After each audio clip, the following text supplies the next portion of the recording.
Okay, so grab a seat, get your coffee because we're about to get comfortable. So I finished The Mere Wife by Maria Dahvana Headley. I don't know why I never had to really memorize her name until now. But what attracted me to this book was the title, The Mere Wife. I was looking for something a little dark and a little deep, but this book really proves that the story here is anything but light reading. So Maria Headley takes on the classic tale of Beowulf and gives us her own, let's say, a feminine spin on the old tale. And this story follows Dana, who is a soldier who just finished off from service, but finds herself pregnant with her son, Glen.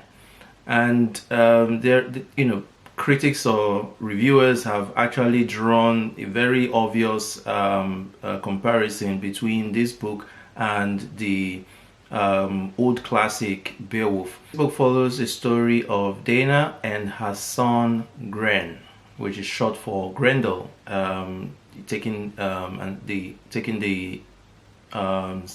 comparison, taking the reference to Beowulf, the old classic Beowulf, where we have Grendel the monster.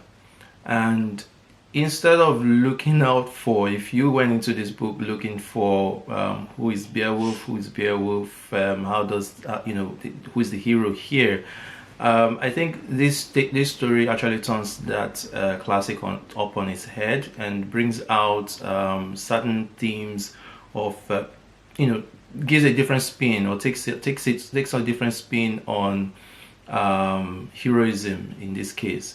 Dana just finished from service. She comes to in a hospital and finds herself pregnant, and she doesn't know who the father is, and we never really find out, but we do know that in coming out of that we would say coma or spell, she is very aware, has a very strong sense that she and her baby are followed by monsters, and she kicks her impulse, or her training kicks in, and then she is set on a race or even a journey, running away from those monsters, and she takes her son with her. But at one of the places where they try to settle, she at some point goes into overdrive. Her motherly instinct goes into overdrive. She begins to kill.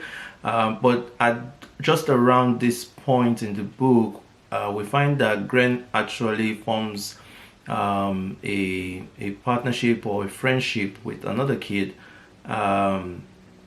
whose mother as well is a high stakes character, we might say, in this story, being a patroness, or the patroness of the Hillfort, the Heriot Hall legacy.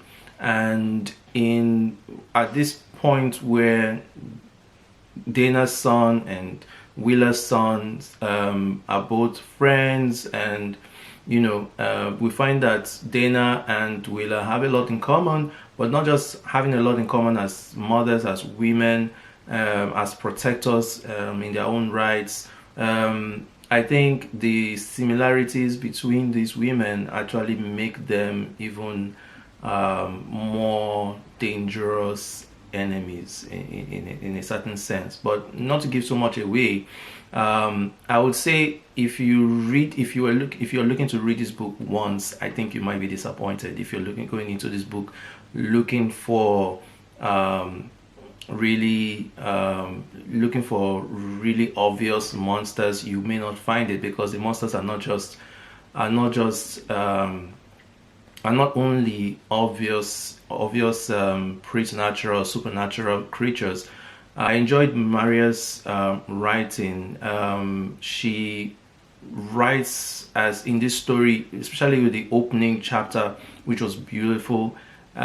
She writes like she's on drugs. I don't mean that in an insulting way.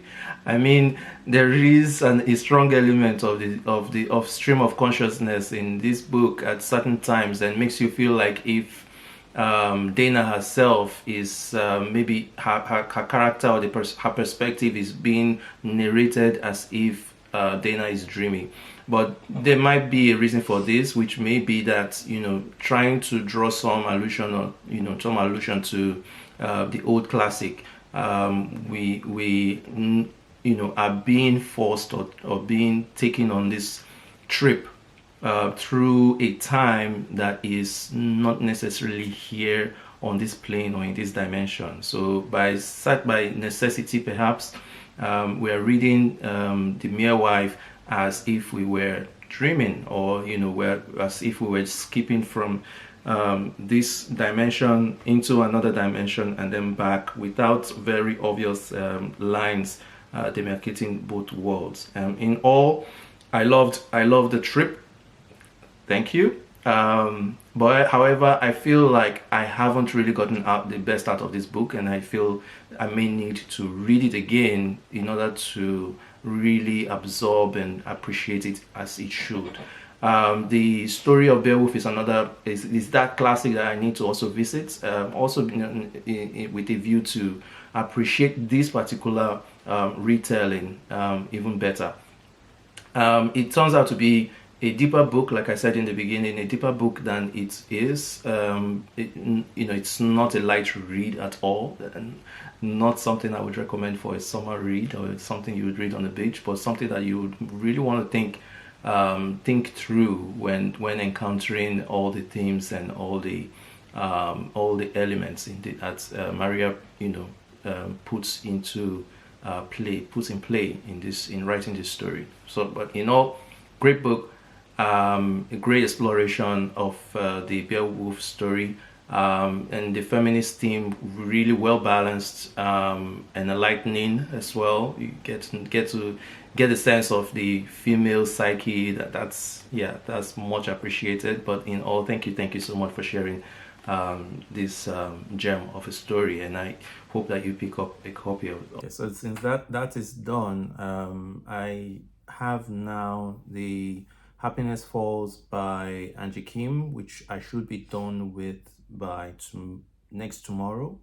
And after that, I think I will be going into Rebel Sisters by Tochi Onyebuchi. Hopefully I can finish that in time enough to review next week.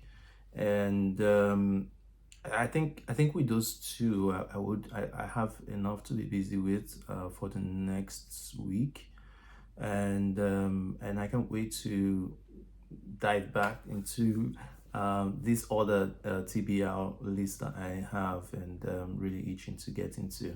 So you know the drill. Like, share, comment, but best of all, subscribe and hit the notification bell to get updates on new videos. And I'll see you in the next one. Happy reading.